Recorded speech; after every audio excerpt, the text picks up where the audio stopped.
Applying the dividend discount model. To apply the dividend discount model, you calculate the present value of a company's expected future dividend payments by dividing the next expected dividend per share by the difference between the required rate of return, cost of equity, and the expected dividend growth rate, essentially valuing a stock based on the sum of its discounted future dividends, assuming a constant growth rate in those dividends. This is best for stable companies as the dividend is most useful for companies with a history of consistent dividend payment and predictable growth rates. How to apply the DDM? Step 1. Gather information. Current dividend share price, the expected dividend growth rate, and the required rate of return. Step 2. Plug in the formula. Divide the next expected dividend by the difference between the cost of equity and the dividend growth rate. Important considerations. Limitations.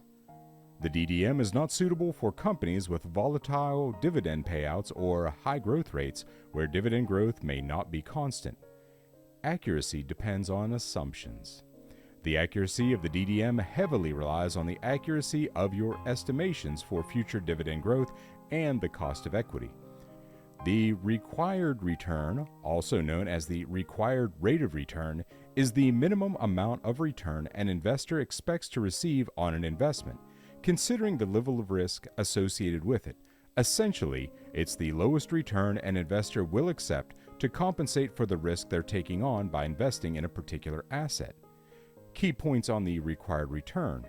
Risk-based. The higher the risk of an investment, the higher the required return an investor will typically demand. Individual variation.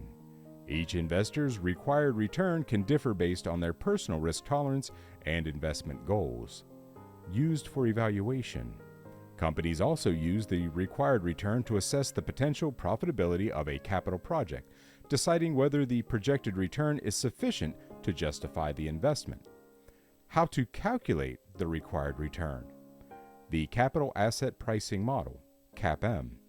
A common method to calculate required return is using the Capital Asset Pricing Model, which takes into account the risk-free rate, the market risk premium, and the beta of the asset, a measure of its volatility compared to the market.